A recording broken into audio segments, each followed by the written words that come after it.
Et c'est parti pour un nouveau quintet qui ne sera peut-être pas amusant. Pas amusant, non pas parce que ça va rapporter gros, mais parce que c'est pas mon style. Donc, pas amusant pour un gars comme moi qui adore les courses difficiles. Aujourd'hui, donc, nous sommes samedi, nous sommes sur l'hippodrome de Paris-Vincennes. Nous sommes dans une course de groupe 3. Et les groupes 3, on sait que c'est l'affaire des favoris en général. Et quand je dis favoris, ça ne me plaît pas. Ça ne me plaît pas. J'aime les courses difficiles. Je les préfère particulièrement. Alors, historique du 14, en tout cas pour ce qui est des bases disponibles sur mon site chevaldebase.com que vous pouvez découvrir gratuitement, exclusivement sur le site. Vous allez sur le site, vous aurez ces bases-ci qui ont pour vocation de proposer au moins une base au tiercé, c'est le challenge. Une base au tiercé, c'est une réussite de 90% au couplet, quelle que soit la discipline. Aujourd'hui, donc, le 14, en tout cas pour ce qui est du 14, on a eu une seule base qui a terminé première. On ne va pas s'en plaindre. Les autres ne se sont pas positionnés dans le 5, mais dans le top 5, mais bon, ça va, on peut faire avec. Et tant que vous êtes sur la chaîne, si vous êtes nouveau, merci de cliquer sur le bouton j'aime et de vous souvenir qu'ici, on privilégie plutôt le jeu simple, le couplet et le tiercé. Pas de quarté, pas de quinté. C'est bien trop difficile et trop complexe. N'empêche que si c'est votre truc, allez-y faites. Mais sachez que si vous voulez gagner de manière régulière et être rentable, évitez quarté et quinté. D'accord, on a dit ça, on avance avec ceci. Bon, pas avancer en soi, juste une petite info pour vous dire que les pronostics des autres courses sont également disponibles sur chevaldebase.com. Vous vous y rendez, vous aurez toutes les infos dont vous avez besoin, quelle que soit la course qui vous intéresse. Aujourd'hui, la synthèse propose donc le 9, le 6, le 5, le 11, le 7, le 3, le 14, le 10. Tocard, 12, 15, 16, 2. Et oui, sur le site, vous pouvez également vous inscrire à ma newsletter où je propose des choses plutôt intéressantes. Et aujourd'hui en particulier, on ne va pas utiliser mon fichier habituel. On va se rendre dans un extrait de ce que j'ai envoyé aux inscrits à la newsletter parce qu'il y a trop de choses intéressantes là. En tout cas, deux infos qui vont sûrement vous plaire. Vous vous inscrivez et vous aurez souvent ces informations-là qui sont très souvent exclusivement réservées aux inscrits à ma newsletter. La deuxième synthèse du jour propose 4 chevaux en plus cités en 1. Et là, c'est bon signe parce que quelque part, parmi les 3 premiers favoris, pas les favoris de cette synthèse aussi, parmi les 3 premiers favoris, il y aura certainement un à l'arrivée du tiercé. Et quand je dis certainement, j'ai envie de penser à parfois prendre des risques. Parfois prendre des risques parce que quand les courses semblent un peu trop faciles, j'ai tendance à me compliquer la tâche. Parfois, ça me joue des tours, mais bon, c'est un peu moi. Et voilà, on va lire les tocards, ensuite on va synthétiser rapidement. Tocard, pour cette synthèse, 10, 15, 14, 2, 13. La synthèse tocard ne propose que 2 bases. Je vais dire 2 issues des 2 là. Et dans ces conditions, si c'était une course de galop, de manière globale, on se serait attendu à un tocard à l'arrivée du tiercé. Est-ce qu'il y en aura un ici? C'est partagé. C'est partagé dans ce profil de course en particulier parce que les tocards, dans l'historique, les tocards sont arrivés 3 fois sur 6. Voilà, 3 fois sur 6. Et dans ces conditions, ça reste quand même ouvert. Mine de rien, ça reste ouvert. Est-ce que c'est à prendre au sérieux? À vous de voir. Vous faites votre analyse, vous voyez si, pas forcément cette tocard-ci. Quand je parle de tocard en général, il faut beaucoup plus venir voir dans cette zone-ci. Dans cette autre zone, c'est pas toujours de pur tocard. C'est aussi un peu trop souvent de bons outsiders mêlés à des tocards. Donc, les bons et vrais tocards sont dans cette zone en particulier. Si vous voulez aller piocher quelque chose, c'est ici qu'il faut chercher. Et comme généralement dans les courses de trot, ces tocards ont tendance à se délimiter aux 3 premiers. Du coup, quand je vois 15-2, s'il fallait par exemple choisir l'un des deux, ce serait peut-être plus le 15. Ce serait peut-être plus le 15. Bon, ça reste à voir. Faites votre analyse et puis prenez une décision objective. Quel cheval ne gagnera pas la course d'aujourd'hui? Depuis quelque temps, on oscille vers l'arrière. Et dans ce cas aujourd'hui en particulier, on en aura pour le 14. Le 14 qui n'est pas supposé terminer premier de la course. Et ce 14-là, il est ici. Le voilà, il est 7e de notre synthèse. Si vous vous intéressez au couplet gagnant en particulier, dans la newsletter, je donne également quel couplet gagnant il ne faut pas jouer. Parce que c'est important de connaître ce qui va passer, c'est aussi peut-être plus important de connaître ce qui n'est pas supposé passer, ou peut-être les paires qui s'opposent. Et je crois que c'est peut-être l'une des choses qui séduit les turfistes dans la mesure où savoir que telle combinaison ne va pas faire l'affaire peut réorienter ailleurs, prendre des décisions un peu plus objectives en sachant que, allez, là, voilà par exemple les tiercés qui ne passent pas aujourd'hui.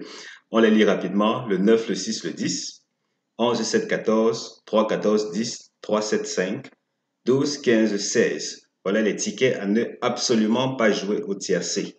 Absolument pas. C'est interdit. D'accord. On va aller rapidement, que je vous montre ceci. Ceci est un extrait. Normalement, je n'aurais pas dû vous montrer ça. C'est déjà la deuxième fois que je montre ce qui va exclusivement dans la newsletter. Mais c'était un peu trop fort. La tentation était trop forte. Et je me suis laissé aller. J'ai cédé.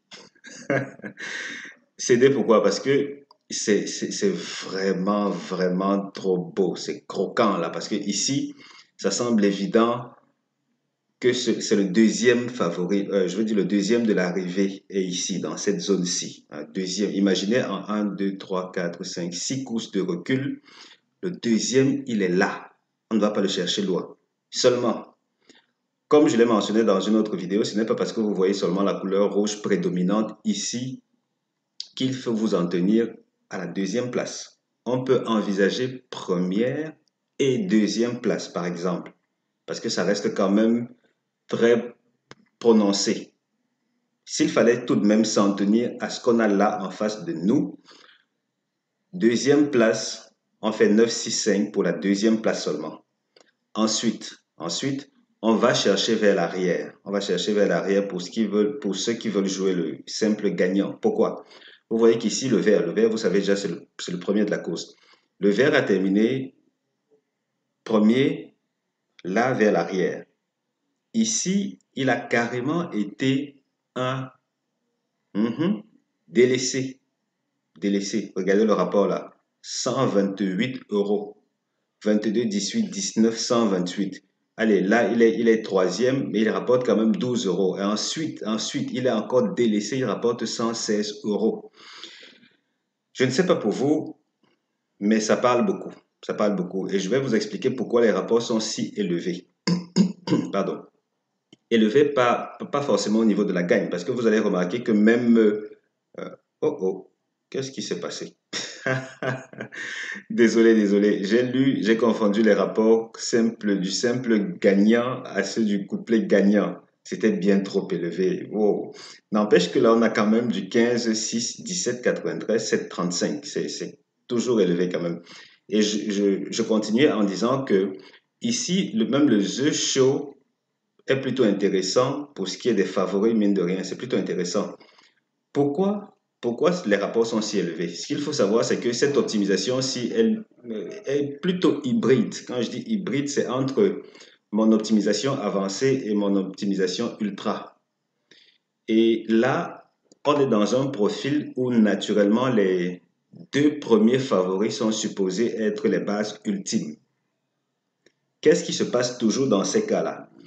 Quand le gagnant ne sort pas de ces deux-là, le reste est élevé.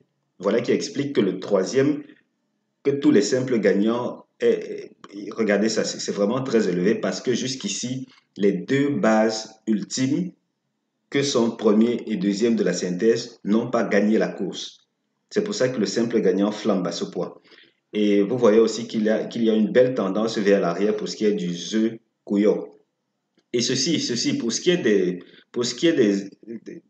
des inscrits à la newsletter qui regardent également ces vidéos-ci. C'est l'occasion quand même aussi de mentionner un détail important, c'est que c'est vrai que je fais pas beaucoup, je fais même pas de commentaires concernant ces captures d'écran-ci, mais c'est important de toujours se souvenir que ce que vous recevez dans la newsletter est une version plutôt très avancée de ce qui est proposé gratuitement sur le site. Ça veut dire que vous pouvez quand même vous y fier quand on a des tendances comme celle-ci. Vous voyez que là, on a le bleu qui est vraiment porté vers l'arrière. C'est vraiment, vraiment porté vers l'arrière.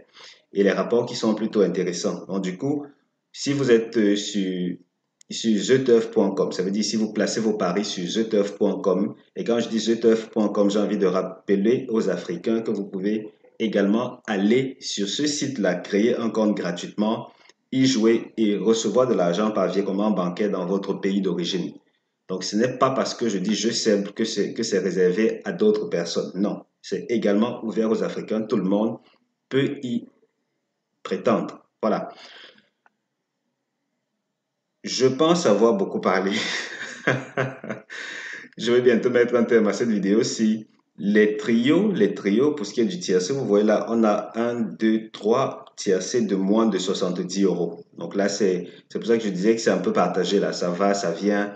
On n'est pas très loin de la configuration pour ce qui est des rapports, en tout cas, de la configuration des courses du 14. Ça veut dire de vendredi, puisqu'on a eu des rapports très faibles parce qu'on avait affaire à une course A et où ça évoluait en dents de scie. Aujourd'hui, on a affaire à une course de groupe 3.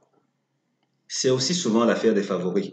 Mais comme on est dans une configuration où les deux premiers favoris sont les bases ultimes, qu'est-ce que la course peut nous réserver si ces gares ne passent pas? Et si un seul passe, les rapports peuvent quand même toujours être assez intéressants. Ça reste à prendre quand même avec des pincettes, puisque là, c'est une groupe 3. Tout reste quand même possible pour ce qui est des faibles rapports. C'était probablement tout pour cette vidéo. On va sortir de là avec ceci. La synthèse des meilleures chances ou des premières chances qui proposent le 9, le 6, le 5 et le 11. Ensuite, seconde chance, 7, 3, 14, 10. Et je dis ça, je vous invite également sur mon site chevaldebase.com pour découvrir mes super bases couplées. Donc, voici l'historique de la course de vendredi. Vous y allez, vous découvrez les bases du jour. Vous avez également plein d'autres informations gratuites. À tout moment dans la description, vous avez le lien vers ma formation Optique Couplé. Si vous êtes intéressé par de gros couplets, n'hésitez pas à réserver un exemplaire, 47 € paiement unique et c'est peut-être le meilleur investissement que vous aurez fait de tout votre parcours hippique parce que en bonus, vous aurez accès à ma base de données. Base de données, honnêtement, c'est explosif. C'est explosif. Voilà, merci, merci. C'était tout pour cette vidéo. Je vous souhaite beaucoup de bons gains, un excellent enjoyment pendant cette fin de semaine parce que ici de ce côté c'est la CAN, c'est la Coupe d'Afrique des Nations et je me régale plutôt bien même si je le fais en travaillant devant l'ordinateur là, c'est pas un souci mais je m'amuse plutôt bien, les matchs sont intéressants, on ne s'ennuie pas, on ne s'ennuie pas. Je vous souhaite de bien vous occuper également ce week-end. On se dit à très bientôt pour la suite et comme d'habitude, rendez-vous chez le caissier. Ciao, ciao.